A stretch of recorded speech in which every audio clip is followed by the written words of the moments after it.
आयुर्वेद के क्रम में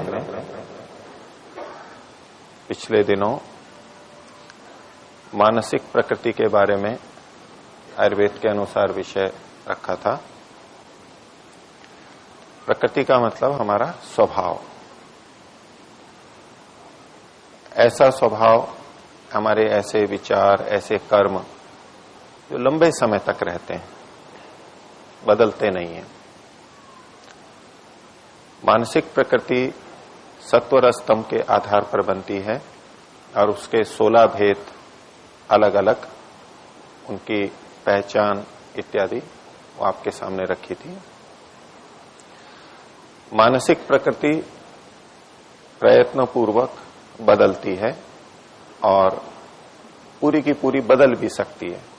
हम तामसिक स्थिति से राजसिक से सात्विक में जा सकते हैं, सात्विक में भी और अच्छे अच्छे सात्विक बन सकते हैं, साधना आदि तपस्या के द्वारा, ज्ञान के द्वारा। अब आगे आपके सामने शारीरिक प्रकृतियों का आयुर्वेद के अनुसार विषय रखूंगा। शारीरिक प्रकृतियां मानसिक की तरह से बदलती नहीं है, वो वैसी ही रहती है। आयुर्वेद में वात, पित्त और कफ, इन तीन को लेकर के रोगों की उत्पत्ति इत्यादि जो विषय थे वो आपके सामने पहले रखे जा चुके हैं। हमारा शरीर जिससे बना है उसमें वात, पित्त, कफ की क्या स्थिति थी, उसके अनुरूप हमारा शरीर बन जाता है। जिस बीज से हमारा निर्माण होता है, पुरुष बीज और स्त्री बीज दोनों के मिलने से, उन दोनों में क्या स्थिति थी वात, पित्त या कफ की। वात अधिक था, पित्त अधिक था, कफ अधिक था, और दोनों के मिलने के बाद में कुल मिलाकर के कौन सा दोष अधिक रहा, उसके आधार पर हमारा शरीर बनता है, उस प्रकृति वाला बन जाता है। और चूंकि ये रचनागत होता है, भौतिक रूप से होता है, हमारे शरीर का होता है, तो इसमें हम परिवर्तन नहीं कर पाते। अपने शरीर की प्रकृति को जानने का हमारे लिए प्रयोजन ये होता है कि हम किन किन रोगों से शीघ्र ग्रसित हो सकते हैं, ये हमें पता रहता है, और किस तरह का आहार विहार मेरे जैसी प्रकृति वाले को अनुकूल रहेगा, कौन सा आहार विहार प्रतिकूल रहेगा, इसका हमें ज्ञान हो जाता है। वात प्रकृति वाले व्यक्तियों में वात संबंधित रोग शीघ्र होते हैं, अधिक होते हैं, और कठिनाई से ठीक होते हैं। जल्दी होंगे उनको, वात से संबंधित रोग शीघ्र होंगे, अधिक होंगे, बार बार होंगे, और उनमें वात रोगों की चिकित्सा, वात प्रकृति वाले में उत्पन्न हुए वात रोग की चिकित्सा कठिन होती है, देरी से होती है। वही वात रोग कफ प्रकृति वाले में होगा तो शीघ्र ठीक हो जाएगा। पहली बात तो उसको वात रोग होंगे कम, बार बार नहीं होंगे, बड़े नहीं होंगे, और हुए हैं तो शीघ्र ठीक हो जाएंगे। इसी प्रकार से जो कफ के कारण से रोग होते हैं, वो कफ प्रकृति वालों को बार बार होंगे।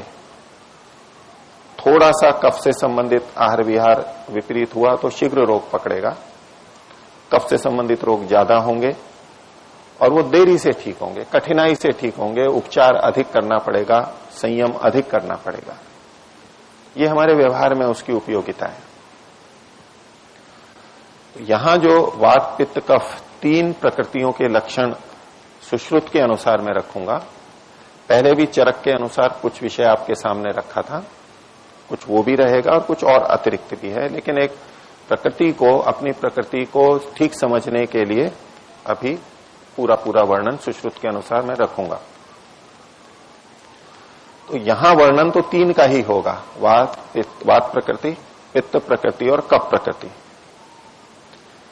लेकिन इसका यह अर्थ नहीं है कि कोई एक ही प्रकृति वाले हम होते हैं, या तो वात प्रकृति वाले होंगे या पित्त प्रकृति वाले या कफ वाले, ऐसा नहीं, एकाकी नहीं होता है। दुर्लभ है। और वात पित्त कफ जिनके समान हो ऐसी प्रकृति वाले भी दुर्लभ मनुष्य हैं। उनमें तरतम का भेद होता है। मान लीजिए 100 है, 100 अंक हम दें और तीनों के 33 अंक माने, 33%, तो यदि किसी में 50% लक्षण वात के मिल रहे हैं, 30 मिल रहे हैं पित्त के और 20 मिल रहे हैं कफ के, क्योंकि हर व्यक्ति में वात पित्त कफ तो तीनों होंगे ही। कोई एक चीज वात से ही शरीर बना हो ऐसा नहीं होगा, न पित्त से न कफ से, तीनों तो सब में होंगे। जैसे मन के संदर्भ में सत्व, रज और तम, ये तीनों गुण सब में होते हैं, सबके मन में होते हैं। लेकिन जब हम किसी को सात्विक कहते हैं, राजसिक या तामसिक कहते हैं, तो इनकी अधिकता या न्यूनता के आधार पर कहा जाता है। जिसकी अधिकता होती है वो नाम दे दिया जाता है। और किसी में 2 गुण भी बढ़े हुए हो सकते हैं। तो जैसे मैंने एक बताया 50, 30, 20 ये हो सकता है। किसी में 60, 20, 20 हो सकता है, 60, 30, 10 हो सकता है, 40, 30, 30 हो सकता है। ऐसे इनके मात्रा न्यूनाधिक होती है। लेकिन जो दोष वात पित्त कफ में से जिसकी सबसे अधिक प्रबलता होती है उसके नाम से प्रकृति का कथन किया जाता है। शुद्ध वात प्रकृति वाला कोई नहीं मिलेगा, ऐसे ही शुद्ध पित्त और कफ प्रकृति वाला कोई नहीं मिलेगा। हाँ, 2 वाले हमें प्राय मिलेंगे। आप भी जब अपना अपना परीक्षण करेंगे तो उसमें आपको 2 चीजें मिलेंगी तीनों, लेकिन 2 की प्रमुखता रहेगी और एक तो बहुत कम रहेगा, तो उसको फिर नाम नहीं देते। जैसे वात पैत्तिक प्रकृति, वात और पित्त दोनों मिले हो, यदि वात पैत्तिक बोल रहे हैं इसका मतलब है वात अधिक है, पित्त उससे कम है, और कफ के लिए कुछ नहीं बोला। और यदि किसी में पित्त के लक्षण अधिक हो, वात के कम हो और कफ के और भी कम हो, तो कफ का तो बोलना ही नहीं है। लेकिन पित्त अधिक है, वात कम है, तो उसको पित्तवातिक प्रकृति कहेंगे। यदि वात अधिक है, पित्त कम है, तो कहेंगे वात पैत्तिक, और पित्त अधिक है, वात उससे कुछ कम है, तो कहेंगे पित्तवातिक प्रकृति। ऐसे कफ वातज प्रकृति या वात कफज प्रकृति, पित्त कफज, कफ पैत्तिक प्रकृति, ऐसे बदल करके जो दोष सबसे अधिक दिखाई देता है उसको सबसे पहले बोलते हैं, फिर दूसरे वाले को बोलते हैं। इस तरह नामकरण होता है। तो आप अपना अपना परीक्षण करेंगे, दूसरों को भी हम देखते हैं, तो वहां 2-2, 3-3 चीजें मिलेंगी, मिश्रित मिलेंगी। वर्णन मैं करूंगा एक एक का, जैसा सुश्रुत में लिखा है, स्वतंत्र रूप से वातिक, पैत्तिक, कफज का, लेकिन उनके लक्षणों को मिला जुला करके जैसा भी है वो हम परीक्षण कर सकते हैं। तो ये तो शरीर के बारे में, शरीर की रचना इत्यादि। लेकिन यहां जो प्रकृति के वर्णन बताए गए हैं उसमें शरीर की रचना के अतिरिक्त हमारे कर्मों के बारे में भी बताया गया कि वात प्रकृति वाले के कर्म ऐसे होते हैं, पित्त वाले के ऐसे होते हैं, कफ वाले के ऐसे होते हैं। इसी तरह से कुछ मनोभावों का भी वर्णन मिलता है। वात प्रकृति वाले में इस तरह की भावनाएं अधिक रहती हैं, पित्त में, पैत्तिक में ऐसी और कफ में ऐसी रहती। तो एक तरफ मानसिक प्रकृतियों का वर्णन अलग करते हुए भी, स्वतंत्र रूप से करते हुए भी, शारीरिक प्रकृति का जब वर्णन किया गया उसमें भी इन मानसिक भावों का समावेश किया गया है। तो यहां हमें यह समझना चाहिए कि वात पित्त कफ भी अंततः तो सत्वर स्तंभ के आधार पर ही बनते हैं, क्योंकि प्रकृति का मूल आधार, मूल प्रकरण तो वात पित्त कफ ही है, सत्वर स्तंभ ही है।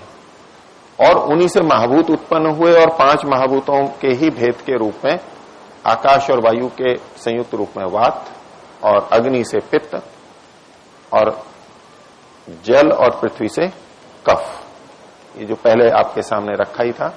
तो ये महाभूतों के ही प्रतीक के रूप में वात पित्त कफ है। तो इनमें सत्वर स्तंभ तो छुपे हुए हैं ही।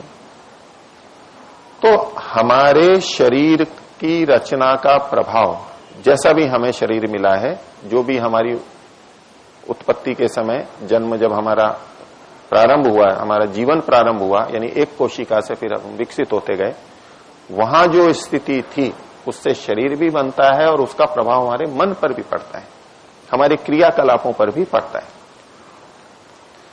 तो वो भी शारीरिक प्रकृति के अंतर्गत साथ साथ लिखा गया है। उस तरह की शारीरिक प्रकृति वाले व्यक्ति प्राय वैसे मिलेंगे, उनकी क्रियाएं, उनके भाव भी ऐसे मिलेंगे, लेकिन वो निरपवाद नहीं होता है। मान लीजिए वात प्रकृति वाले के कुछ लक्षण बताएं मानसिक, अब किसी ने साधना करके अपने को उस दोष से हटा लिया, अपने को सुधार लिया, तो ऐसे वात प्रकृति वाले में वो मानसिक लक्षण नहीं मिलेंगे। हाँ, ये अवश्य है कि उसको उन दोषों को हटाने के लिए प्रयत्न अधिक करना पड़ेगा वात प्रकृति वाले को। दूसरी प्रकृति वाले में वो दोष है ही नहीं, कम है।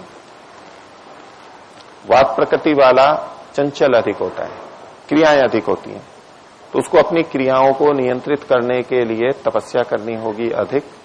नियंत्रित तो हो जाएंगे, वो धीमा पड़ जाएगा, कठिनाई से होगा, और बहुत तपस्या करेगा तो वो वात प्रकृति वाला होते हुए भी अपनी गतिविधियों को ढीला कर सकता है, चंचलता को हटा सकता है, मानसिक चंचलता भी हटा सकता है, लेकिन प्रयत्न उसे अधिक करना पड़ेगा। तो वात प्रकृति वाले को देख करके, बाहर से शारीरिक रूप देख करके हम ये निश्चय नहीं कर सकते कि मन भी चंचल होगा ही, आवश्यक नहीं है। साधकों में वो परिवर्तित हो भी सकता है, लेकिन प्राय ऐसा मिलेगा। वो वर्णन भी हम देखेंगे, और इनको बताते समय जैसा उसमें लिखा है वो मैं आपके सामने रखूंगा, और कुछ उसमें दोष भी हैं, हमारे जीवन में जो दोष होते हैं उसका भी वर्णन आता है, तो उसको निंदा के रूप में या उपहास के रूप में नहीं लें।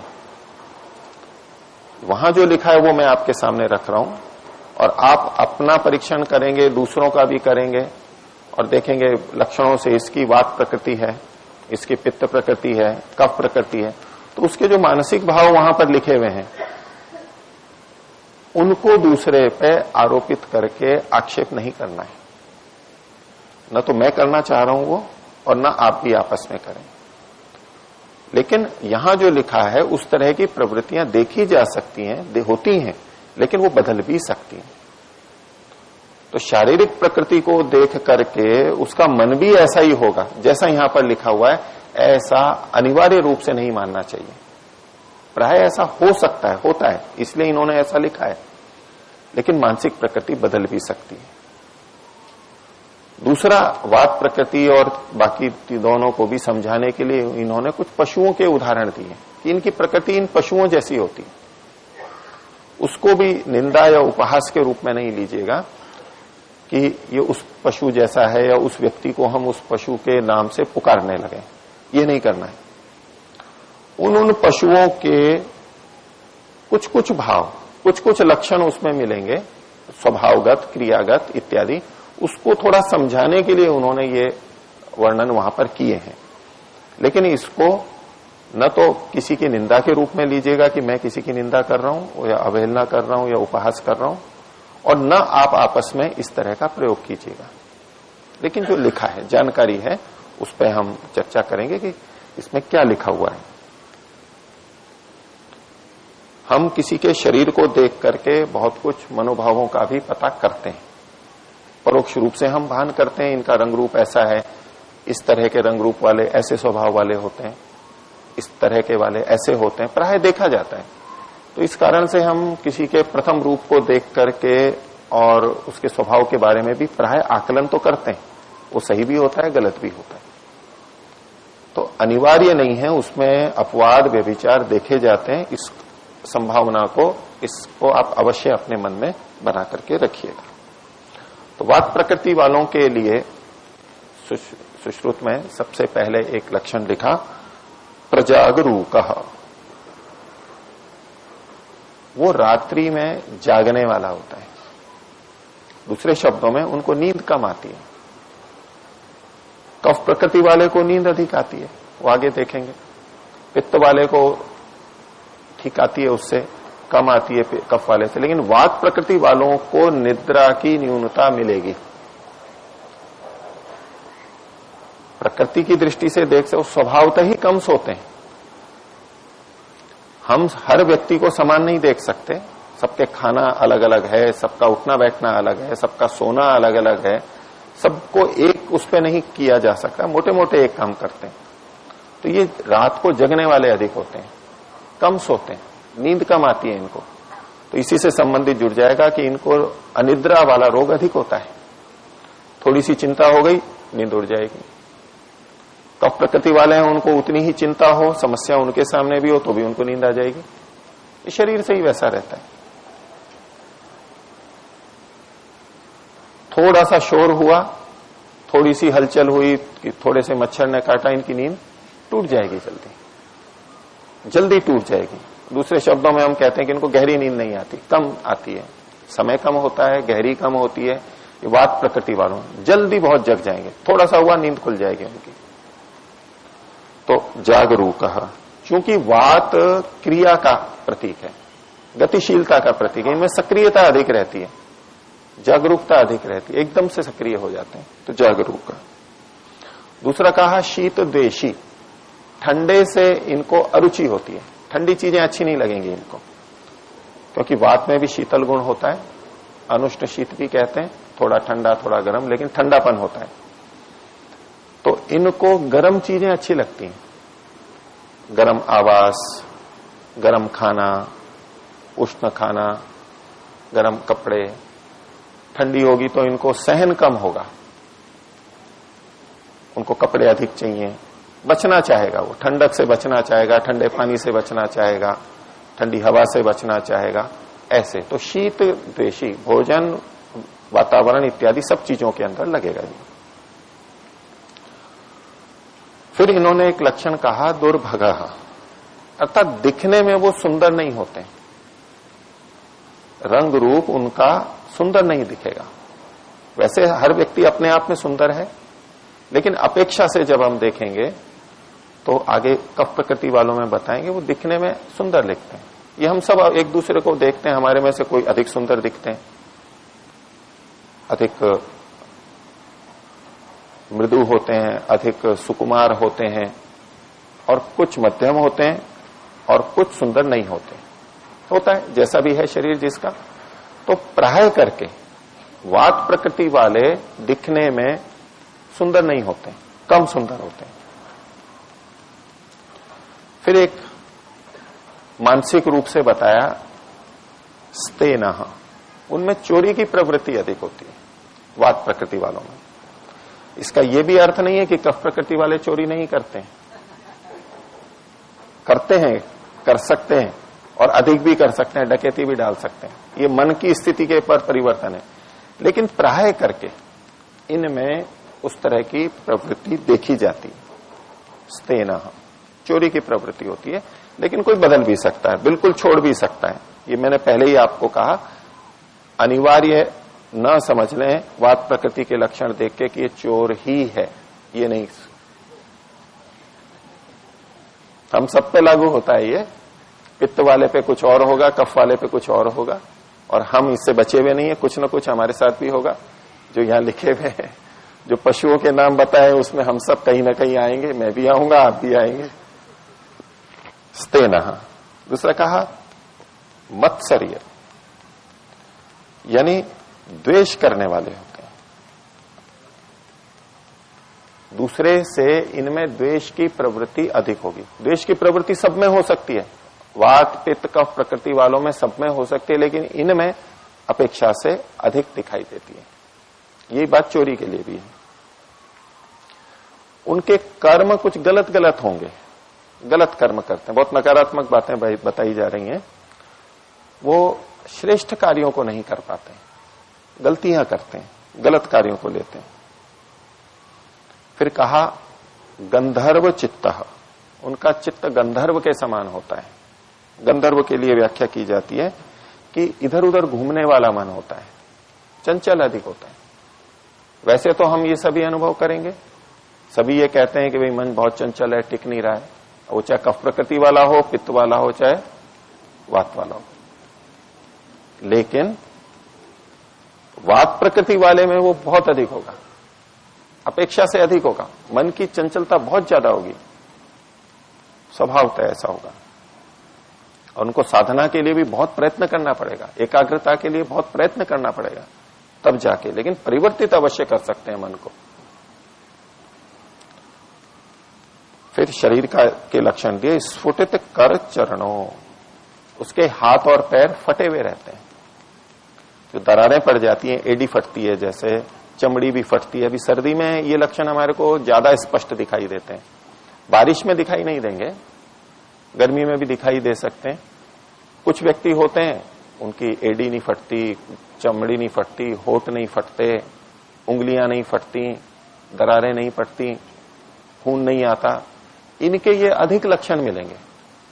जिसमें ये लक्षण अधिक हैं, किसी में बहुत अधिक होते हैं, किसी में कम होते हैं, किसी के बहुत दरारें पड़ती हैं, खून भी निकलते हैं, हमेशा पूरे वर्ष फटा हुआ रहता है। ये वात प्रकृति का लक्षण है कि इसमें वात की विकृति है, ये फटा हुआ, क्योंकि वायु रुक्ष होती है और इनके हाथ पैर जल्दी सूख जाते हैं और जल्दी फट जाते हैं सूखने के कारण से। रुक्ष होती है तो रुक्षता के कारण से है। अब इनको क्या करना है, जिंदगी भर इनको अपने हाथ पैरों का ध्यान रखना है। शरीर तो वैसा ही रहना है, वो हम ठीक नहीं कर सकते पूरी तरह। वात की वृद्धि से यदि रोग हुआ हो, हाथ पैर फटने लगे हो, तब तो हम कुछ उपचार से ठीक कर सकते हैं, वो ठीक भी हो जाएगा पूरा। लेकिन किसी की प्रकृति ही वही है तो वो जिंदगी भर ठीक नहीं होगा, लेकिन उपचार से, औषधि से हम उसको कम पीड़ादायक तो बना सकते हैं। अधिक न फटे ये तो प्रयास कर सकते हैं, लेकिन उसको उसके लिए प्रयत्न करना होगा। सार संभाल अपनी एड़ियों की, हाथ पैरों की, चमड़ी की करनी होगी। वो ठीक रह सकता है, जिंदगी भर ठीक रह सकता है, प्रयत्न अधिक करेगा, लेकिन ये लक्षण उनके शरीर में मिलेगा। फिर कहा अल्प रूक्ष श्मश्रु नख केशः। 3 चीजें साथ में ले रहे हैं। श्मश्रु का मतलब है दाढ़ी मूछ, पुरुषों के लिए लग जाएगा। नख यानी नखून, हाथ और पैर दोनों के, और केश, बाल। तो दाढ़ी मूछ वैसे केश में आते हैं, लेकिन अलग से इन्होंने लिखा। ये कैसे होते हैं? अल्प होते हैं, कम होते हैं और रूक्ष होते हैं। अल्प का मतलब मात्रा में कम और आकार में कम, छोटे होते हैं। तो नखून को देख के भी हमें पता लग सकता है, हमारे अलग अलग नखून होते हैं। किसी के छोटे छोटे होते हैं और रूखे रूखे होते हैं, फटे फटे रहते हैं। किसी के मोटे होते हैं, दृढ़ होते हैं, स्निग्ध होते हैं। और ऐसे ही बालों के बारे में भी देख सकते हैं। कुछ के बाल बहुत घने होते हैं, कुछ के बहुत सीधे सीधे होते हैं, किसी के बहुत स्निग्ध, चमकीले और अच्छे दिखाई देते हैं, कुछ के रूखे रूखे, टूटे टूटे, छोटे छोटे दिखाई देते हैं, इत्यादि। तो इससे भी पता लगता है कि जिनके दाढ़ी मूछ कम है या छोटी हैं और रूक्ष हैं, बाल और नखून, इससे पता लगता है कि इनमें वात की प्रकृति है। किसमें कितना है वो उसके हिसाब से अपनी मात्रा के अनुसार से देख सकते हैं। फिर आगे इन्होंने एक दिया विशेषण क्राथी। उनमें दूसरों को पीड़ित करने की प्रवृत्ति रहती है, जिसको हम हिंसा कहते हैं या हिंसक प्रवृत्ति। अपेक्षा से दूसरे को परेशान करने की, पीड़ित करने की प्रकृति इनकी रहती है। और कहा दंत खादी, दांतों को बहुत खाते हैं, चबाते हैं। यानी प्राय निद्रा के अंदर भी होता है, सोते समय दांत कटकटाते हैं। कुछ रोग के कारण भी होता है, पेट में कीड़े होते हैं, उससे भी हो सकता है, लेकिन वो दांतों को कटकटाते हैं। ऐसे व्यक्तियों में दांतों को खाना बोलते हैं इसको, दांतों को खाना, नखून को खाना, कटकट करना। और संधियों में आवाज उनके अधिक होगी। जोड़ होते हैं, उठते बैठते चलते, कटकट जो आवाज होती है संधियों में, वो वात प्रकृति वालों में अधिक होती है। जो कटके बुलाते हैं उससे तो खैर होती है, लेकिन वैसे भी किसी किसी में ये अधिक लक्षण देखा जाता है, किसी में कम देखा जाता है, किसी के होता ही नहीं है। उठते बैठते कोई कटकट नहीं होता है। तो जो कटकट आवाज आती है संधियों में, ये वात की प्रकृति के लक्षण है, यदि स्वभावतः ऐसा हो। और यदि स्वभावतः नहीं है तो रोग होने पर भी ऐसा हो सकता है। तो ये कुछ लक्षण मैंने कहे, बाकी चीजें मैं आगे और बताऊंगा। इसमें से आज जो बात रखी, इसमें से किन्हीं को कुछ पूछना हो तो पूछ लीजिए।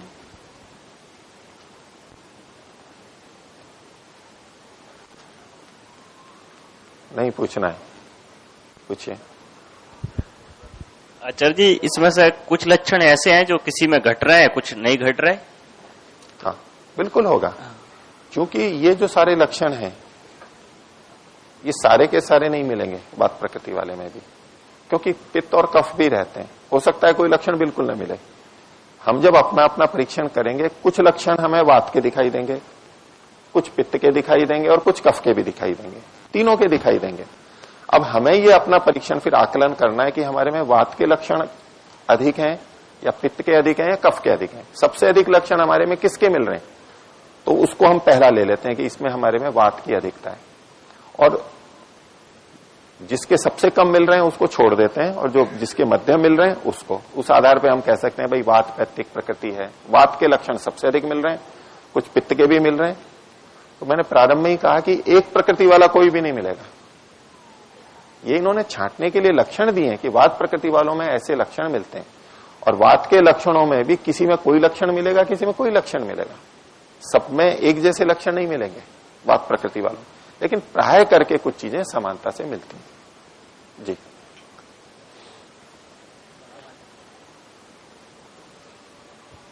ओम आचार्य जी, जैसे अभी आपने कहा ये एक व्यक्ति में तीनों प्रकृति हो सकती है, तो इसमें क्या ये मूल प्रकृति एक होती है या फिर तीनों सामान्य रूप से रहती है? वात पित्त कफ जब समान होंगे तो उसको सम प्रकृति वाला कहा जा सकता है। लेकिन पूछा गया सुश्रुत में, चरक में भी प्रश्न उठाया था कि भाई सम प्रकृति हो तो फिर रोग ही नहीं होंगे, उसको तो सबसे बहुत अच्छा व्यक्ति होगा वो, शरीर की दृष्टि से, मानसिक दृष्टि से वो दुर्लभ है, वो होता नहीं है, क्योंकि ऊंचा नीचापन होता ही है। तो प्रकृति जिनकी समान है उसको सम प्रकृति इस नाम से कहा जाता है, लेकिन ऐसा मिलेगा नहीं। और वात पित्त कफ तीनों के लक्षण सब में मिलेंगे, कुछ न कुछ सब में मिलेंगे। हमें निर्धारण दो की प्रधानता के आधार पर कर लेना चाहिए अपना। हो गया, आपके प्रश्न का उत्तर आ गया? नहीं, पर आचार्य जी मैंने ज्यादा करके ये सुना है, और शायद मैंने आचार्य जी की एक आयुर्वेदिक सिद्धांत रहस्य, तो उन्होंने लिखा उसमें कि मूल प्रकृति तो एक ही रहती है, या वो वात की हो या पित्त की हो या कफ की हो, ऐसा कुछ। जी देखिए, वो मूल प्रकृति जो एक कहा जा रहा है वो अधिकता से ही कहा जाता है। ये जो मैं जिस प्रसंग को पढ़ रहा हूं इससे ऊपर का ही एक श्लोक सुश्रुत में लिखा हुआ है कि उसमें जिस दोष की अधिकता होती है उसके आधार पर, ऐसा नहीं कह सकते कि मूल प्रकृति एक ही है। कथन में यह आएगा कि भाई इसकी वात प्रकृति है, लेकिन प्राय नहीं मिलेगी आपको। आप देखिएगा अभी तीनों लक्षण आते हैं, आप सब इन्होंने शुरू में ही अभी बोल दिया कि जी सारे लक्षण नहीं मिल रहे। आप तीनों के लक्षण पहले सुनिए, आप अपने में देखिए, औरों में देखिए, तो एक प्रकृति वाला आपको नहीं मिलेगा व्यक्ति। हाँ, एक की अधिकता हो सकती है कि वात की किसी में 80% लक्षण मिल रहे हो, 70 मिल रहे हो, ऐसा होगा।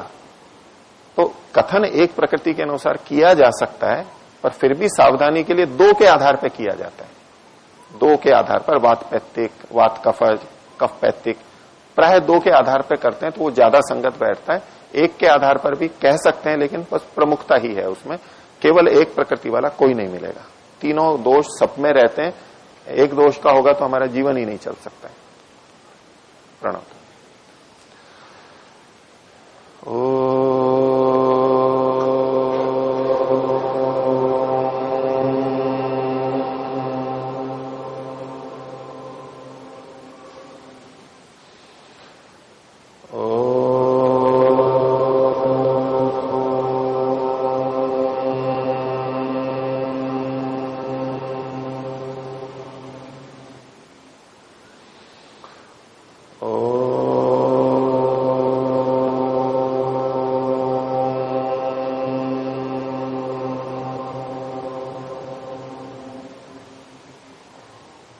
सभी को सादर धन्यवाद। ओम शांति।